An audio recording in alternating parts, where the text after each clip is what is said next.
그 이름 예수 참 포도나무. The name Jesus. 나는 무엇이다. 헬라어로 에고 에이미라는 하나님 예수님의 신적 선언, 하나님이 하실 수 있는 독특한 표현으로 나는 세상의 빛이다. 나는 생명의 빵이다. 나는 양의 문이다. 나는 선한 목자다. 이제 오늘은 나는 참 포도나무다 라는 말씀인데요, 1절과 5절의 부분을 같이 한 목소리로 읽어보겠습니다. 나는 참 포도나무요 내 아버지는 농부이시다. 나는 포도나무요 너희는 가지이다. 예수님 말씀인데요, 하나님은 포도원의 그 밭의 주인이시고 그걸 관리하는 농부와 같은 분이시고, 예수님은 그 포도원의 포도나무가 되시고 우리는 그 포도나무에 붙어있는 그런 가지다라는 것이 주님의 설명입니다. 오늘 침례식을 한 것처럼 예수님을 나의 구주로 나의 주인으로 믿을 때에 영적으로 그 생명이 주님께 연합됩니다. 연합의 신비가 일어납니다.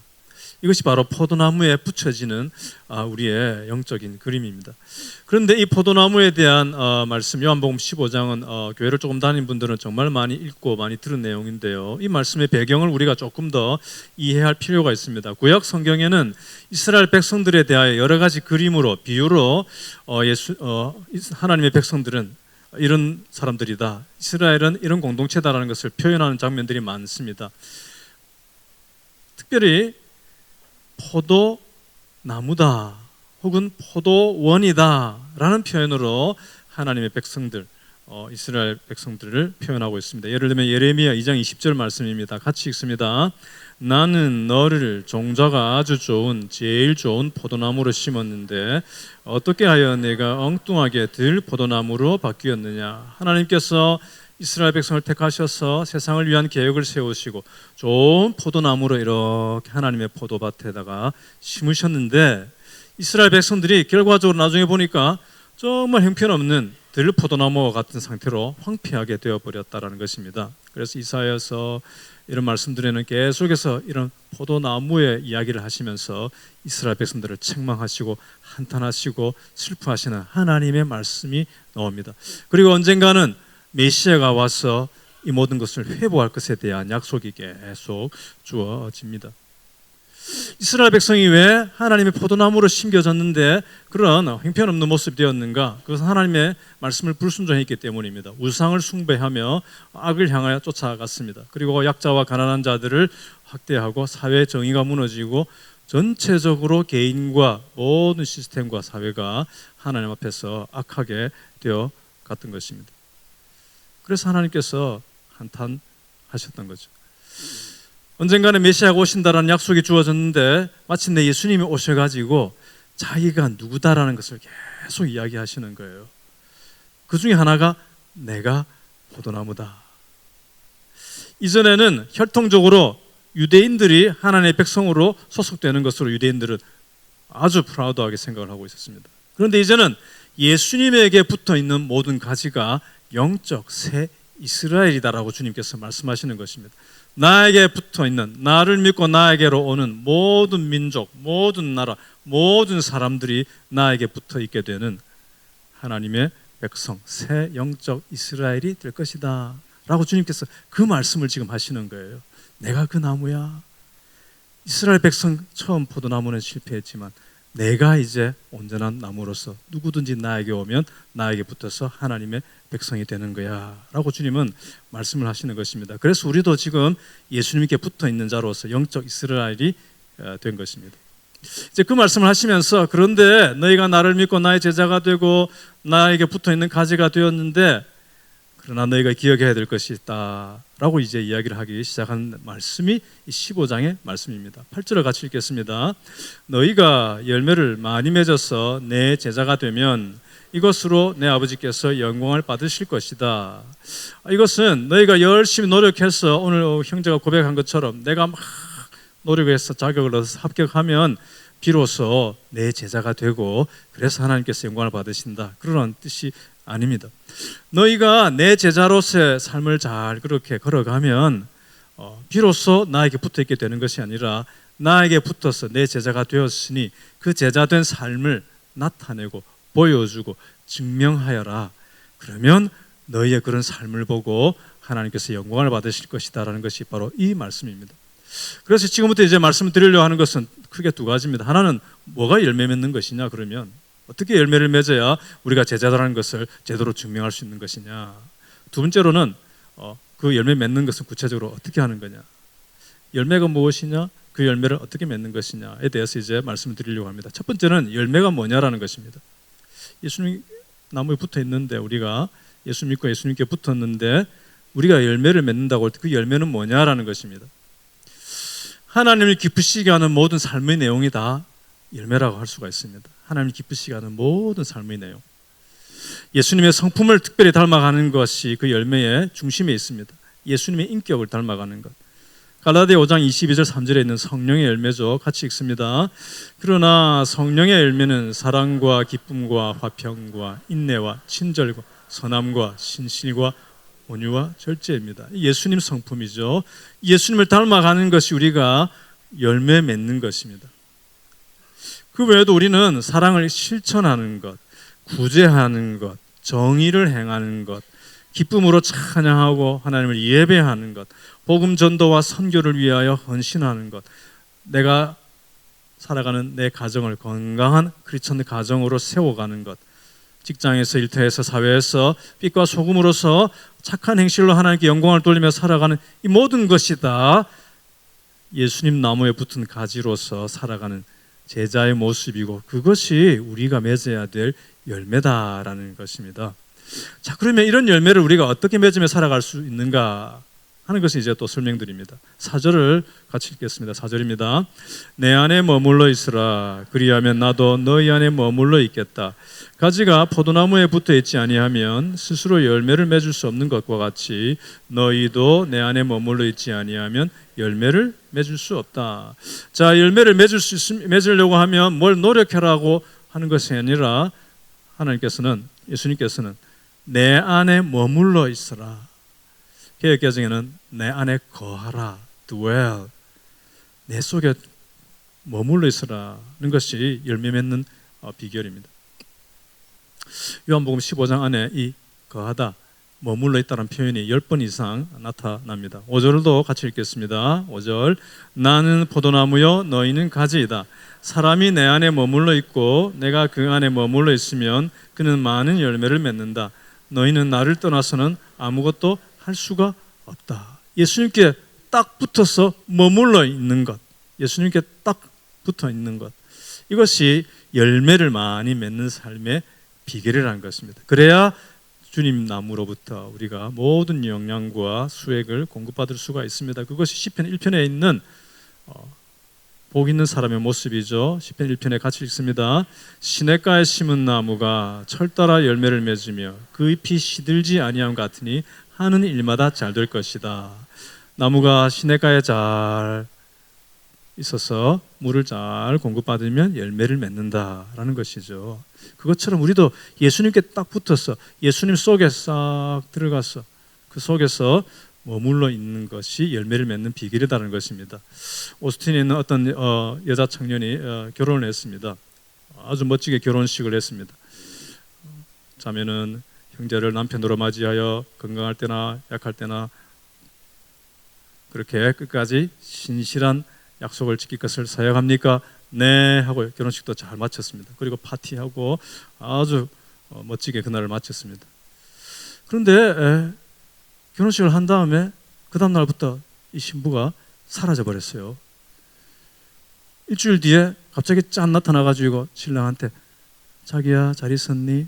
하고 또 싹 사라졌다가 또 일주일 후에 또 짠 나타나가지고 잘 있니? 하고 또 사라지는 거예요. 여러분이 너무 진짜처럼 들으셔가지고 제가 약간 당황스러워지려고 하는데요. 이 썰렁하게라도 해서 이걸 제가 설명해 보려고 만들어낸 이야기예요. 말이 되지 않잖아요. 이건 정말 결혼식을 하고 했으면 같이 살아야 결혼 생활이지 결혼식 자체가 결혼의 삶이 아니단 말이죠. 그죠? 같이 살겠다라는 표시가 고백이 약속이 결혼식이잖아요. 신앙생활도 그렇습니다. 침례를 받는다고 저희 형제 침례를 받는다고 그게 신앙생활의 전부가 아니에요. 이제 예수님께 딱 붙어서 예수님 속에 머물면서 예수님과 함께 살아가겠다라는 나의 표현이고 그렇게 예수님께 붙어 있는 존재가 되었다라는 것을 축복하고 확인하는 예식이 세례식, 침례식이죠. 지난 주간 중에 우리 교회 어떤 자매님의 아버님께서 한국에서 방문해서 딸을 보고 한 달쯤 계시다가 이제 어제 한국으로 돌아가셨는데요. 그 목장에서 기도하고 또 목녀님이 자리를 마련해 주셔가지고 교회에서 그 아버님 또 어머니 이렇게 모시고 제가 그분을 위해서, 특별히 아버님을 위해서, 우리 자매님의 아버님을 위해서 예수영적 모임을 이제 제가 쭉 진행했습니다. 복음을 설명하고 이런저런 대화를 나누는데 그 분이 눈물을 흘리면서 이렇게 울컥울컥하면서 눈물을 훔치면서 예수님을 영접하고 신앙 고백하고 그렇게 예수님을 믿었어요. 그 순간에 예수님께 붙어 있게 된 거예요. 영적으로 이미 연합이 일어난 것입니다. 그런데 이제 한국 가셔가지고 중요한 것은 좋은 교회를 만나서 신앙생활을 하는 것입니다. 예수님께 붙어서 계속 살아가셔야 되는 것입니다. 그걸 위해서 제가 이제 교회도 소개해 드리려고 하는데요. 영접 기도 하는 것으로서 신앙생활이 전부가 아니라는 것입니다. 그것은 내가 이제 예수님과 더불어 살아가겠습니다라는 출발의 고백이죠. 나는 모태신앙입니다. 그런 생각만 한다고 해서 열매가 계속 맺어지는 것이 아닙니다. 포도나무 근처에 왔다 갔다, 포도나무 근처에 뱅뱅뱅뱅 자꾸 있다고 해서 열매가 맺어지지 않습니다. 나무에 딱 붙어 있어야 되는 거잖아요. 예수님 안에 머물러야 됩니다. 부모님을 따라 교회에 오는 것이 아니라 내가 예수님과 함께 살아가야 됩니다. 아내를 위하여, 가정의 평화를 위해서 교회에 따라가 주는 것이 아니라 내가 예수님께 붙어서 예수님 속에서 머물며 살아가야 내 삶에도 열매가 나타나게 됩니다. 그래서 요한계시록 3장 20절에도 주님께서 말씀하시죠. 같이 읽습니다. 보아라, 내가 문 밖에 서서 문을 두드리고 있다. 누구든지 내 음성을 듣고 문을 열면 나는 그에게로 들어가서 그와 함께 먹고 그는 나와 함께 먹을 것이다. 이걸 처음에 예수님 믿으세요라고 할 때 이 말씀으로 많이 우리가 설명하기도 합니다. 그렇기도 하지만 그러나 사실은 이 말씀은 이미 믿고 있는 신자들에게 너희가 나를 믿는다고 하면서 나를 무시하고 그렇게 나와 교제가 없이 살아가서 무슨 열매가 있겠느냐, 너희의 지금 삶을 보아라 하면서 책망하시는 내용이에요. 그러니 나와 함께 마음을 열고 나와 함께 더불어 나와 머물며 살아가자는 것이 이 말씀의 핵심 내용입니다. 여러분, 예수님과 그렇게 친하게 잘 지내고 예수님과 함께 머물며 살아가는 것은 어떻게 해야 되겠습니까? 교회당에 계속 앉아 있으면 되는 걸까요? 교회당에 아무리 앉아 있어도 내 마음은 주님으로부터 멀어질 수 있습니다. 어떻게 예수님과 친하고 예수님 속에 머물며 살아가는 삶이 될까요? 너무나 베이직입니다. 기도와 말씀과 순종입니다. 기도와 말씀과 순종입니다. 예수님 이름으로 기도하고 예수님의 말씀을 가까이 하고 그 말씀에 순종하며 살아가는 것입니다. 신앙생활하면서 예수님과 대화가 있어야 됩니다. 그 대화하는 것이 기도와 말씀이에요. 예수님 귀를 기울이고 성경을 펼치고 그게 주님과 대화가 일어나는 시간이죠. 한때 대한민국에서 오래전에 그런 말이 유행하다가 지금은 너무 썰렁해서 사라졌는데요. 식당에서 밥을 먹는 커플이 부부인지 연인인지 알아볼 수 있는 방법이 있다는 거예요. 밥을 먹는데 마주보고 밥을 먹으면 부부일까요? 연인일까요? 부부일 가능성이 거의 확실하다고 합니다. 밥을 먹는데 나란하게 이렇게 앉아가지고 밥을 먹으면 부부일까요? 연인일까요? 연인이죠. 잠깐이라도 떨어지기 싫으니까 옆에 앉아가지고 이렇게 같이 알콩달콩 이야기하면서 막 떠먹여주면서 이렇게 먹는 거예요. 여러분 어떻게 먹습니까? 제가 그 말이 처음에 유행할 때 식당 갈 때마다 자꾸 봤어요. 저 사람이 부부일까 연인일까. 저는 앉아서 마주보고 먹을까요? 나란하게 곁에 앉아서 먹을까요? 저는 나란하게 앉아서 먹어본 적은 거의 없는 것 같아요. 다른 사람이 있어가지고 할 수 없이 밀려서 이렇게 해본 적이 있는 것 같은데요. 그런데 옆에 앉아서 먹느냐 마주보고 먹느냐 무슨 메뉴를 먹느냐가 그 부부의 관계의 친밀함을 말하는 거 아니잖아요. 진정한 친밀한 대화가 있느냐, 대화가 있느냐. 부부가 대화를 하긴 하는데 밥 먹자, 자자, 가방 사줘, 나 아프니까 병원 데려다줘, 나 돈 좀 필요해. 이런 이야기들만 한다면 그건 대화가 아니죠. 대화가 아니죠. 친밀함이 없는 것입니다. 우리가 예수님과도 좀 그렇게 친밀한 대화를 해야 됩니다. 교회당에 와서 이렇게 예배 참석하고 남 기도할 때 잠깐 나도 눈 감고 조금 생각하다 가는 것은 예수님 밥 먹읍시다. 예수님 돈 좀 주세요. 이런 식의 대화일 수가 있죠. 평소에 예수님께 내가 자꾸 대화하는 것이 필요합니다. 기도가 없이, 개인적인 기도가 없이 교회만 왔다 갔다 하면 예수님을 동상, 스태츄, 동상으로 만들어 버릴 수가 있습니다. 아, 예수님 훌륭하시고 빛나는 동상. 십자가 한번 보고 그러니까 또 바이바이 하고 다음 주에 와서 또 동상 한번 쳐다보고 예수님 훌륭하시네 하고 또 가고, 아니면 예수님을 부적으로 이렇게 몸이나 이렇게 벽에 붙여놓으면 뭔가 그게 신령한 파워가 있는 줄 생각하시고 부적 많이 쓰잖아요. 예수님도 그 정도로 생각하는 거예요. 내가 그래도 세례받고 교회 다닌다 하면 뭔가 나를 지켜주시겠지라는 그런 막연한 어떤 그런 생각 속에 예수님을 그 정도로 생각하며 살아가는 크리스천들이 사실은 많습니다. 예수님 말씀을, 이 성경책을 멀리하고 살아가면 예수님과의 관계도 점점 멀어지게 됩니다. 골로새서 3장 16절 같이 읽습니다. 그리스도의 말씀이 여러분 가운데 풍성히 살아있게 하십시오. 온갖 지혜로 서로 가르치고 권고하십시오. 하나님의 말씀이, 예수님의 말씀이 내 속에 흘러 넘치고 풍성하게 되어라는 것입니다. 그래서 말씀을 펼치고 가까이 하는 것이죠. 금년에 매달 한 달에 한 구절씩 이달에 암송 구절 해서 우리가 시작했습니다. 자, 시편 119편 105절 해볼까요? 오늘까지 제가 보여드립니다. 다음 주부터는 이제 안 보여드리고 한번 해볼 생각인데요. 주부에 또 예쁘게 제일 뒷페이지 보면 다 적혀 있습니다. 눈치껏 그렇게 하시면 됩니다. 자, 같이 읽겠습니다. 시작. 주님의 말씀은 내 발의 등불이요 내 길의 빛입니다. 이걸 1월 달에 우리 모두가 어린이부터 어른들까지 다 외우기로 원해요. 그래서 목장 가도 다 확인하시고, 주님의 말씀이 내 발의 등불이고 내 길의 빛입니다.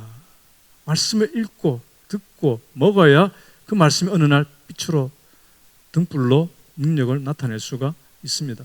가족 목장을 하잖아요. 여러분 중에도 가족 목장을 하는 이제 가정들이 점점 늘어가고 있는데요. 가족 목장할 때 아버지가 자꾸 무슨 설교를 하려고 하지 마시고 그냥 감사를 서로 나누시고 그 다음에 성경을 한 장 읽으세요. 자, 오늘은 마태복음 13장, 그 다음 날에는 마태복음 14장, 이렇게 한 장씩 읽어 나가는 것입니다. 아니면 잠언이라든지 시편, 이렇게 오늘이 23일이면 잠언 23장, 오늘이 31일이면 잠언 31장, 이렇게 그런 식으로 읽는 가정들도 있는데요. 어떻든 그렇게 읽으셔야 됩니다. 우리 교회 중에 어느 가정은 보니까 밥 먹기 전에 한 장씩 이렇게 읽는 가정이 있더라고요. 그래서 야, 대단히 훌륭하다. 저희 가정은 그게 안 됩니다. 이 아들들 밥 차려놓고 성경 읽자 이러면 안 되죠. 밥을 먹어야 되는데 지금 성경 읽자 할 수가 없죠. 그래서 저는 가족 목장을 매일은 안 됩니다. 서로 스케줄이 안 맞기 때문에. 그러나 자주 하려고 노력하는데요. 제가 시간을 예약해 줘야 됩니다. 아들들 오늘은 몇 시에 가족 목장 할까? 8시 오케이. 자, 그렇게 애교를 떨면서 하는 거예요. 10시에 집합해라 이렇게 할 수도 있지만 그게 안 돼요. 아들들은 갑자기 말하면 안 됩니다. 아들들이 미리 예약을 해줘야 됩니다. 8시 오케이, 9시 오케이, 2명 다 확인해 준 다음에 해야 나중에 그 시간 되면 슬 나옵니다. 이렇게 하든 저렇게 하든 해서 어떻든 앉으면 이제 같이 한 장을 읽는 거예요. 그 시간이 얼마나 좋은지 모릅니다. 한글로 읽기도 하고 영어로 읽기도 하고 때로는 찬송도 하고 감사도 나누고 기도하고. 어떤 목장은, 우리 교회 중에 목장들은 미디어 금식 21일 동안에 신약 성경을 다 읽어보자 해서 목장끼리 진도를 맞춰가지고 하루에 8장씩 9장씩 이렇게 해서 지금 신약 성경을 21일 만에 지금 독파를 하고 있는 목장들이 있는데요. 너무 잘하고 있죠. 그렇게 말씀이 이제 풍성해지면요, 여기 있는 것처럼 말씀이 여러분 가운데 살아있게 해라. 그러면 온갖 지혜로 서로 가르치고 권고하라. 이 말은 성경 읽어가지고 밑줄 쳐가지고 야, 이 말씀 너를 위한 말씀이야. 너 똑바로 해. 이렇게 말씀 가지고 가르치고 막 해라는 그 말씀이 아니고요. 말씀을 서로 우리의 버전으로 하면 목장 식구들이나 가족들이 이렇게 말씀을 자꾸 읽으면 말씀이 풍성해져서 그 다음에 그 말씀의 깨달음을, 나는 이 말씀 속에서 이것을 깨달았어요. 나는 이 말씀이 나에게 이렇게 찔립니다. 그래서 나는 이 말씀 때문에 어떻게 살고 싶습니다. 주일에 들었던 그 설교 말씀 때문에 나는 이렇게 감동이 되었습니다. 이렇게 살아보겠습니다. 그런 이야기를 할 때에 아무도 아무에게 서로 사도들처럼 막 가르치지 않아도 그 나눔을 들으면서 말씀을 순종하려고 노력해보고 했던 그 노력, 실패, 성공, 그런 이야기를 들으면서 저 자매 이야기를 들으면서 내가 가르침을 받고, 저 형제 이야기를 들으면서 내가 저 형제보다 10년 더 일찍 믿었는데 오늘 그 형제의 어떤 초신자의 말을 들으면서 내가 하나님 앞에 가르침을 받는 거예요. 그런 것이 목장의 파워입니다. 그래서 여러분들이 말씀 나눔의 시간을 목장 안에서 좀 더 강화할 필요가 있습니다. VIP들이 많이 계시다든지 또 이런 시간을 말씀, 성경, 설교 요약을 읽고 나누고 하는 것을 굉장히 부담스러워하는 어떤 분이 있을 때는 좀 곤란하겠지만, 그러나 이제 VIP 되시는 분들도 이 목장 가면 설교 요약 읽고 자기들끼리 돌아가면서 한마디씩 나누더라, 이걸 이제 아는 분들이 있습니다. 그러면 자기는 한마디 말하지 않아도 다 듣습니다. 들으면서 저 사람들은 그렇게 생각하는구나, 그렇게 해서 저렇게 말씀대로 사니까 그 집에 이런 일이 있었구나, 그 집에 아이도 좋은 일이 있었네, 이런 것들을 들으면서 말씀에 대한 마음이 이제 열려가는 것이죠. 그렇기 때문에 여러분이 목장에서 설교 요약을 읽는 것을 정확하게 하시고, 그 다음에 돌아가면서 한마디씩이라도 그래서 나는 지난주 설교 때문에 이거 고민했다, 이거 해보려고 했다, 그래서 나에게 좋은 일이 있었다, 그런데 잘 안 돼가지고 내가 실패했다, 이런 이야기들을 나누시기 바랍니다. 짧게라도. 그것이 말씀이 여러분 목장 안에서 풍성하여지고 자연스럽게 서로 배움이 일어나게 되는 것입니다. 오늘 주보에 보면 상공부 개강한다라고 이제 발표가 되었습니다. 2월 둘째 주간부터 새 과목을 합니다. 우리 교회 경건의 시간, 말씀의 시간, 이런 말씀의 삶, 경건의 삶, 여러 가지 과목들이 있고 우리 교우들 중에 좋은 강사님들이 다 준비가 되어 있습니다.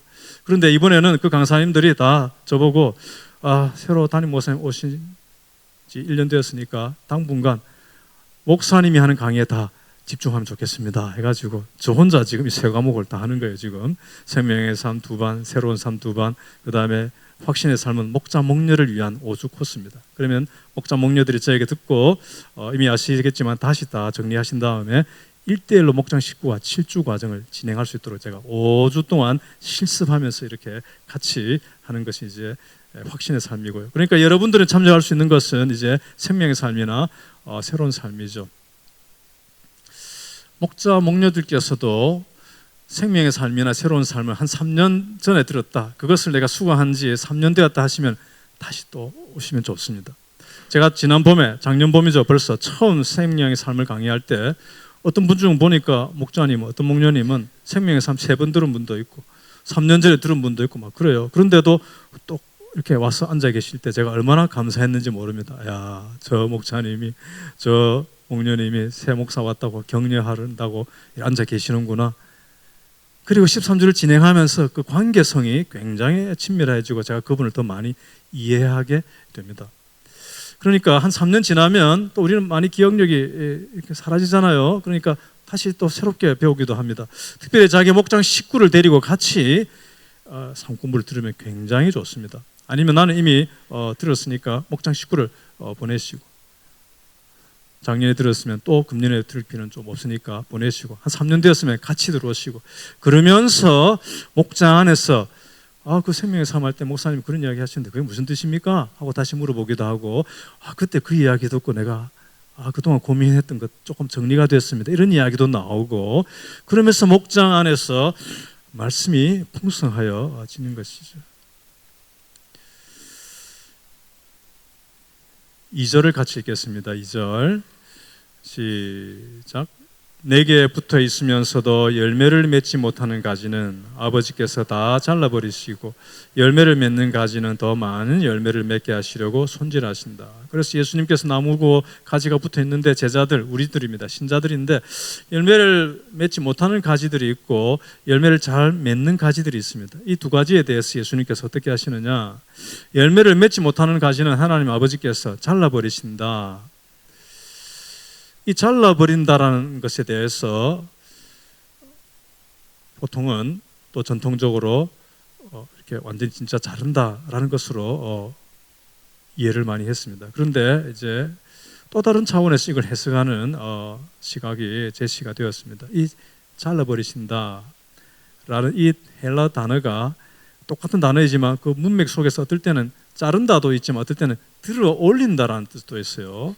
그래서 그런 분들은 봐라, 예수님 나무에 이미 붙어 있는데 구원받은 하나님 자녀가 아니냐? 그럼 하나님께서 구원해서 잘라버리시지는 않을 텐데, 약속이 분명한데 들어 올리는 것이다.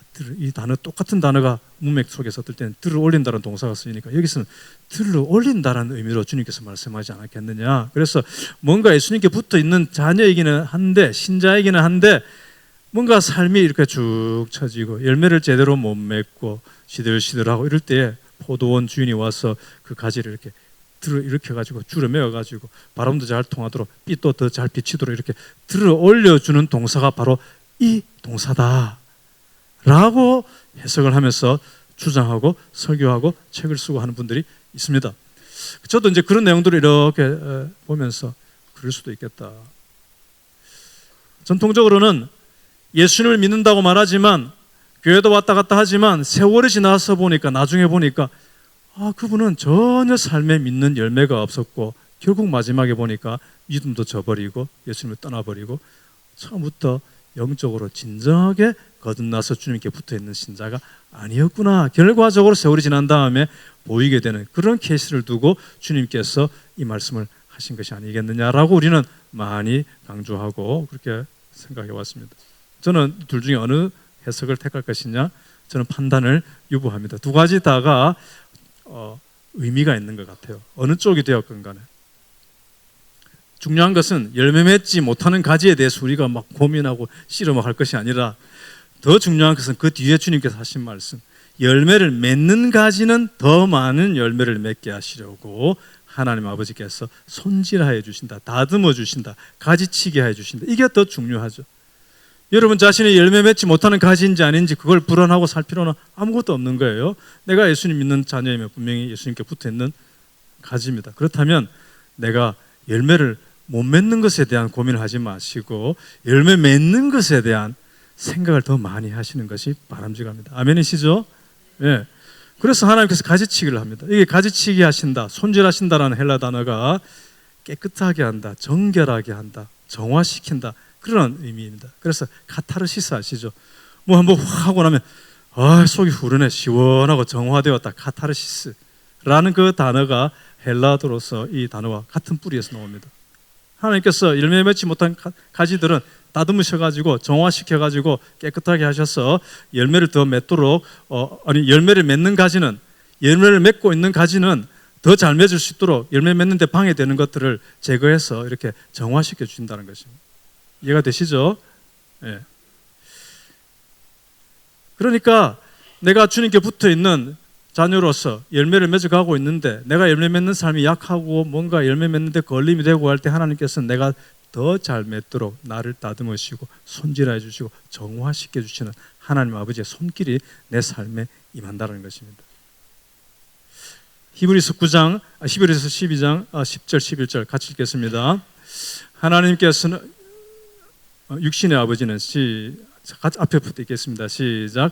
육신의 아버지는 잠시 동안 자기들의 생각대로 우리를 징계하셨지만 하나님께서는 우리를 자기의 거룩하심에 참여하게 하시려고 우리에게 유익이 되도록 징계하십니다. 무릇 징계는 어떤 것이든지 그 당시에는 즐거움이 아니라 괴로움으로 여겨지지만 나중에는 이것으로 훈련받은 사람들에게 정의의 평화로운 열매를 맺게 합니다.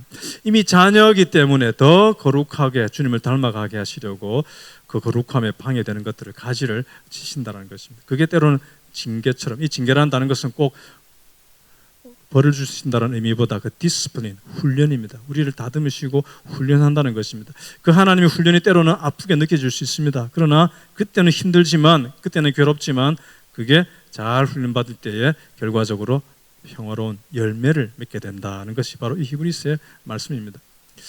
그래서 이런 말씀에 의지해서 스펄전 목사님 같은 분은 그런 말씀을 합니다. 하나님께서 우리가 더 잘 열매 맺을 수 있도록 우리의 가지를 치고 정화하시는 작업을 하시는데 그 칼을 들이댄다는 것입니다. 그 칼의 손잡이 쪽에는 시련과 역경이 있고 그 칼 끝은 말씀이라는 것입니다. 시련과 역경이 이제 찾아오는데 아픕니다. 그런데 말씀이 깨달아지면서 내가 정화가 되는 것입니다. 시련과 역경을 통해서 내가 더 깨달음을 얻고 주님께 멀어지려고 하다가 더 주님께 가까이 가게 되는 것이죠. 오늘도 우리의 삶에는 하나님께서 사랑의 손길로 우리의 인격과 삶을 다듬으시는, 가지치기, 다듬으시는, 손질하시는 일들이 있습니다. 때로는 내 몸도 약해지고 재산도 줄어들고 사업도 어려움이 있고 인간관계 속에서 억울한 일도 당하고 힘듭니다. 아픕니다. 역경과 시련이 있습니다. 그런데 그런 속에서 하나님께서 어느 날 말씀이 딱 예리하게 깨달아지게 하시면서 이것이 하나님의 훈련에 다듬으시는 시간이구나라는 것을 깨닫게 됩니다. 그래서 하나님께 더 가까이 가게 됩니다. 하나님의 말씀을 더 깨닫게 됩니다. 오늘 세례받은 제 형제의 삶도 그렇습니다. 시련과 역경이 있었고 그리고 이제 하나님께서 말씀으로 예리하게 그 형제의 삶 속에 찾아오셔서 열매 맺는 삶을 살아가도록 지금 도와주시는 것이죠. 그렇게 우리는 그런 시간들을 통해서 예수님을 더 닮아가게 됩니다. 더 겸손하게 됩니다. 더 따뜻한 사람이 되어갑니다. 다른 사람을 바라보는 시각이 더 깊어지고 내 마음이 더 깊어져 갑니다. 하나님을 의지하는 믿음도 더 강해져 갑니다. 그래서 내가 하나님의 손에 더 자유롭게 쓰임을 받는 사람이 되어 가는 것입니다.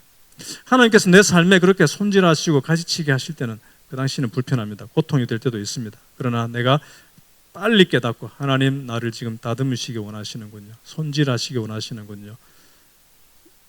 하고 하나님께 나를 완전히 맡겨드리는 고백을 할 때에 하나님께서 나를 그렇게 잘 다듬으셔서 열매를 더 풍성하게 맺게 하여 주시는 것입니다. 여러분, 크리스천의 삶의 목표는, 신자의 삶의 목표는 편안한 삶이 아니라 열매 맺는 삶입니다. 하나님께서 우리를 바라보시면서 기대하시는 신자의 목표는 세상의 화려한 성공이 아니라 열매 맺는 삶입니다. 그 말은 여러분이 다 가난하고 다 불편해서 살고 성공하지 말고 다 실패해라 그런 뜻이 아니잖아요. 여러분 성공도 하고 내 삶의 평안함과 안락함도 추구할 수 있습니다. 그러나 그게 우리의 최종적인 목표가 아니라는 것입니다. 우리를 다듬으실 때 때로는 안락함과 평안을 또 성공을 뺏어가실 수도 있습니다. 내가 진정한 열매 맺는 사람이 되게 하시기 위해서. 9절에 같이 읽겠습니다. 9절 아버지께서 나를 사랑하신 것 같이 나도 너희를 사랑하였다. 너희는 내 사랑 안에 머물러 있으라. 말씀과 기도와 순종으로 하나님 앞에 이렇게 나아갈 때에 하나님의 사랑이 점점 깨달아지고 내 자신이 열매 맺는 사람이 되어가는 것을 경험하고 그러면서 하나님의 사랑이 내 가슴에 더 부어지는 것을 경험하게 됩니다. 요한복음 15장 10절에 같이 읽겠습니다. 너희가 내 계명을 지키면 내 사랑 안에 머물러 있을 것이다. 그것은 마치 내가 내 아버지의 계명을 지켜서 그 사랑 안에 머물러 있는 것과 같다. 말씀과 기도로 가까이 가고 그래서 예수님의 말씀을 깨닫고 그 말씀을 지키고 살아가면 그게 예수님의 사랑 안에 머물러 있게 되고 그래서 예수님의 사랑이 더 부어지고 그렇게 되는 것이죠. 여러분 감정이 이끄는 대로 사는 것이 아니라 말씀이 이끄는 대로 살아가게 되기를 축원합니다. 특별히 젊은이 여러분 내 충동대로 살아가지 말고 하나님의 말씀을 따라 살아가는 연습을 하십시오. 제가 오래전에 청년 사역을 하면서 부목사 때에 청년 리더들, 소그룹 리더들과 때로는 간사들을 제가 세웠는데요. 간사들은 저를 도와가지고 정말 전체를 섬기고 돌아보는 핵심 리더였습니다. 그런 간사들을 세울 때에 제가 중요한 몇 가지를 보았습니다. 그 중에 한 가지가 하나님 말씀이라면 순종하고자 하는 태도가 되어 있느냐라는 것입니다. 아직 신앙의 믿음의 연륜도 깊지 않고 뭔가 성격도 조금 부족하고 이렇게 더 다듬어지지 못한 성숙하지 못한 부분도 있고 하긴 하지만 그러나 저 형제가 저 자매가 하나님 말씀이라면 순종하겠다는 기본 태도가 딱 되어 있으면 제가 세우려고 합니다. 가능하면. 왜냐? 그런 형제 그런 자매는 점점 좋아지기 때문입니다. 그리고 청년들에게 설교할 때도 여러분 결혼 배우자를 정할 때에 지금만 보고 판단하지 말라는 이야기를 합니다. 지금 보기에 화려하고 모든 걸 갖춘 것 같지만 그 형제 마음속에 하나님 말씀에 대한 순종의 태도가 없으면 살아가면서 계속 고생이다. 지금 보기에는 별로 갖춘 것이 없는 것 보인 것 같고, 지금 또 성격도 약간 삐뚤어진 것 같기도 하고, 뭔가 마음에 안 드는 거 있는 것 같지만, 그래도 그 자매가 하나님 말씀이라면 전적으로 순종하고자 하는 그 기본 태도가 되어 있으면 그 사람은 가능성이 있다. 왜? 1년, 2년 지날수록 점점 변화가 되고 점점 성숙이 되고 점점 주님을 닮아가기 때문에 하나님 앞에서 성장하는 거예요. 잘 만나시기 바랍니다. 이제 그런 하나님의 사랑을 경험하고 내 삶의 다스리심, 만지심을 경험하면서 나도 하나님을 향한 사랑도 자꾸 자라가게 되는 것이죠. 허드슨 테일러 선교의 전설이죠. 그 위대한 허드슨 테일러 선교사님이 새로운 젊은 선교사 후배생들이 일어나는 것을 보고 이제 인터뷰를 합니다. 그때 막 선교사들이 이제 많이 헌신했거든요. 그러면 젊은이들이 와서 이제 선교사 하겠다고 형제 자매들이 옵니다. 그러면 인터뷰를 합니다. 형제는 왜 선교사가 되려고 합니까? 자매는 왜 선교사가 되려고 헌신했습니까? 물어보면 전부 다 비장한 각오를 가지고 이야기합니다. 예, 주님께서 저를 세상으로 나가서 모든 사람들에게 복음을 전하고 부르셨습니다. 훌륭합니다. 선교사님, 저는 세상 사람들이 복음을 듣지 못하고 죽어가는 거 보고 너무 안타깝기 때문에 저는 선교사가 되려고 합니다. 네, 훌륭합니다. 그리고서는 이제 허드슨 테일러 선교사님 이야기합니다. 여러분의 동기가 다 훌륭합니다. 그런데 나는 한 가지 걱정이 됩니다. 여러분이 선교지에 가면 극심한 시련의 때가 올 것입니다. 때로는 생명이 위태로운 일들도 생길 수가 있습니다. 외로움이 있을 것입니다. 그럴 때에 그 순간에도 여러분을 견디게 하고 이기게 하는 유일한 원리는 고린도후서 5장 14절 그 말씀이 되어야 됩니다. 그 말씀이 여러분을 붙잡아 주는 것이 되어야 됩니다 라고 말씀했는데요, 그 고린도후서 5장 14절 같이 읽겠습니다. 그리스도의 사랑이 우리를 휘어잡습니다. 우리가 확신하기로는 한 사람이 모든 사람을 위하여 죽으셨으니 모든 사람이 죽은 셈입니다. 그리스도의 사랑이 우리를 강력하게 권면하는 거예요. 강권적으로 우리를 붙잡아 준다는 말씀입니다. 휘어잡는 것입니다. 내가 주님과 친밀하게 살아가고 주님의 다스리심을 받으면서 점점 하나님의 사랑을 깨달아가고, 그래서 하나님의 사랑이 내 가슴에 부어질 때에 그 십자가 깨달아지고, 그래서 그 깨달음과 사랑 속에서 나아갈 때에 나는 하나님 손에 붙들려서 어떤 경우에도 버텨낼 수가 있다는 것입니다.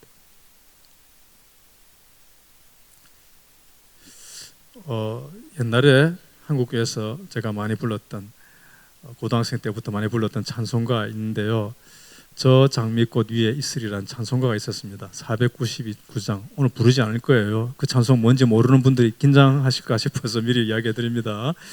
아름다운 찬송인데요, 그 가사가 이런 내용이 있습니다. 저 장미꽃 위에 이슬 아직 맺혀 있는 그때. 왜 장미꽃이 아직 이슬이 맺혀 있느냐?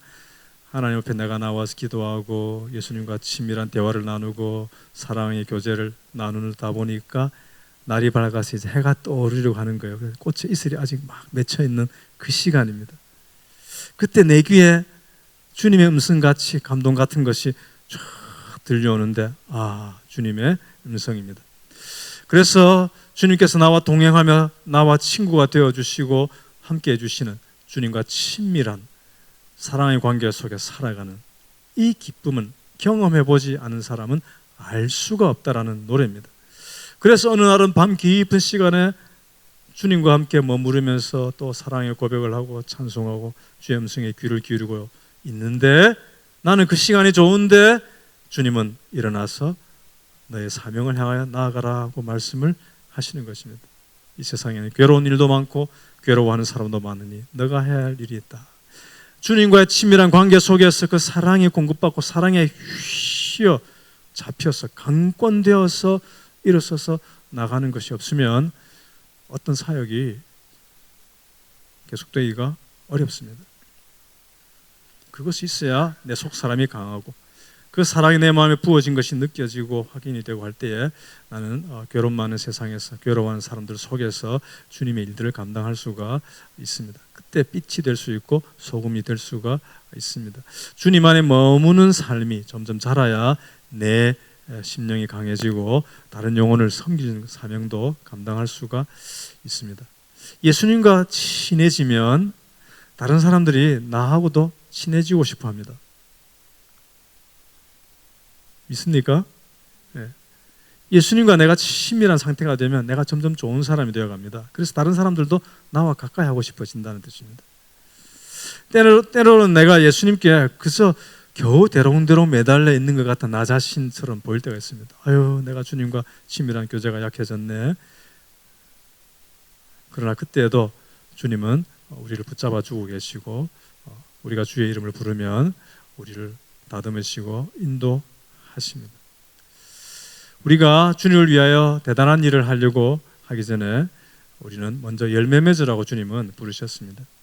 하나님께서 우리에게 열매를 찾으신다는 것을 기억하십시다. 성공을 찾으시는 것이 아니라 이 열매를 찾으시는 주님. 그래서 우리는 주님과 더 깊이 머물러 있는 시간을 사모하는 것입니다. 주님과 함께하는 이 고요한 시간 함께 찬송하십시다. 이 고요한 시간은 기도 시간일 수도 있고 말씀의 시간일 수도 있습니다. 주님 앞에 내 마음을 다 쏟아놓습니다. 답답함, 억울함, 외로움 모든 것 아시는 주님 앞에 감출 수가 없습니다.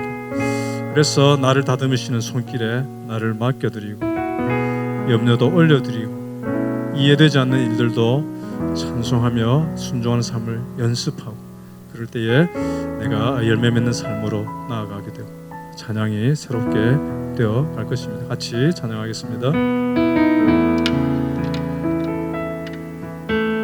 주님과 함께하는 이 고요한 시간 주님의 보좌 앞에 내 마음을 쏟네 모든 것 아시는 주님께 감출 것 없네 내 맘과 정성 다해 주 바라나이다 나 염려하더라도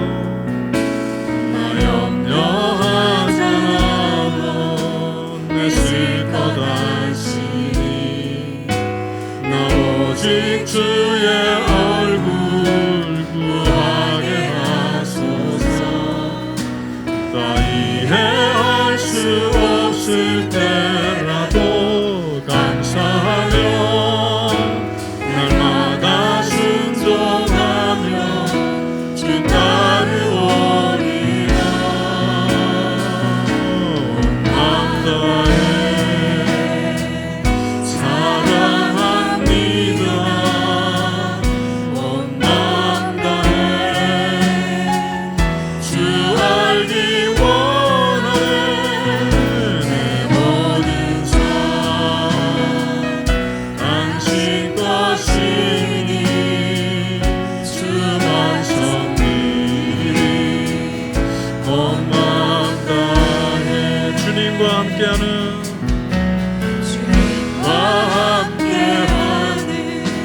이 고요한 시간 주님의 보좌 앞에 내 마음을 쏟네 모든 것 아시는 주님께 감출 것 없네 내 맘과 정성 다해 주 바라나이다 나 염려하더라도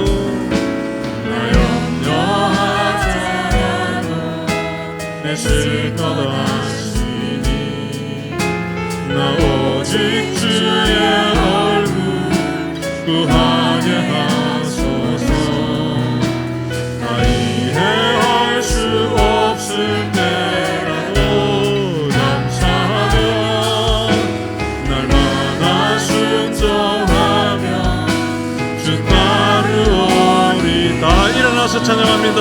온 맘 다해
우리 각자가 한번 기도하십시다. 기도할 때 하나님, 내가 주님께 붙어있는 가지인데 열매 잘 맺지 못하는 그런 나의 연약함과 부족함을 내어놓고 제가 더 열매 풍성하게 맺도록 저를 다듬어 주시옵소서. 지금 내 삶에 하나님의 손이, 하나님의 말씀으로 나를 예리하게 지금 다듬으시고 손질하시는 그런 것이 느껴지면 하나님 앞에 회개할 것 회개하고 오히려 감사함으로 하나님 나를 맡깁니다 하며 주님 앞에 올려드리십시오. 그리고 여러분과 여러분의 자녀, 가정이 하나님과 친밀함 속에 걸어가는 그런 삶이 되도록 같이 기도하겠습니다.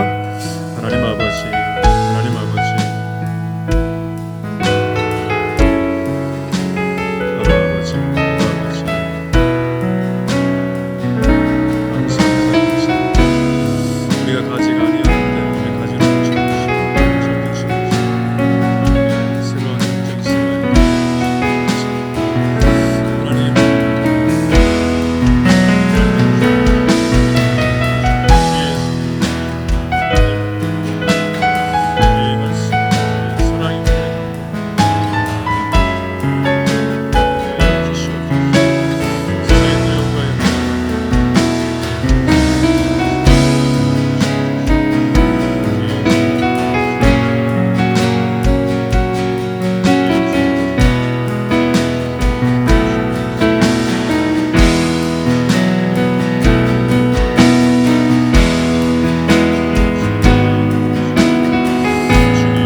하나님 아버지,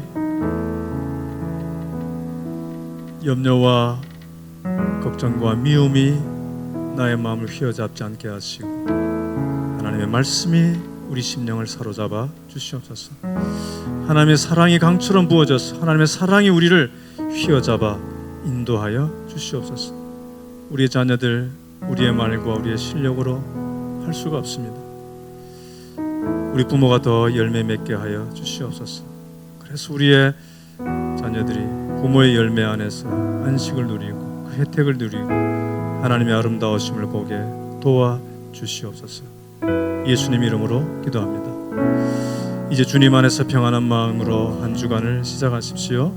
선한 일에 용기를 가지며 악을 악으로 갚지 말고 모든 일에 죽게 하듯 하십시오. 성령을 따라 행하며 어둠의 일에 참여하지 말고 선을 행하되 낙심하지 마십시오. 자비의 하나님을 늘 바라보십시오. 참 포도나무이신 우리 주 예수 그리스도의 은혜와 하나님의 사랑과 성령의 코이노니아가 오늘 예배하는 모든 주의 백성들의 심령과 삶 속에 우리 늘 푸른 교회 공동체 위에 항상 함께 있을지어다. 아멘.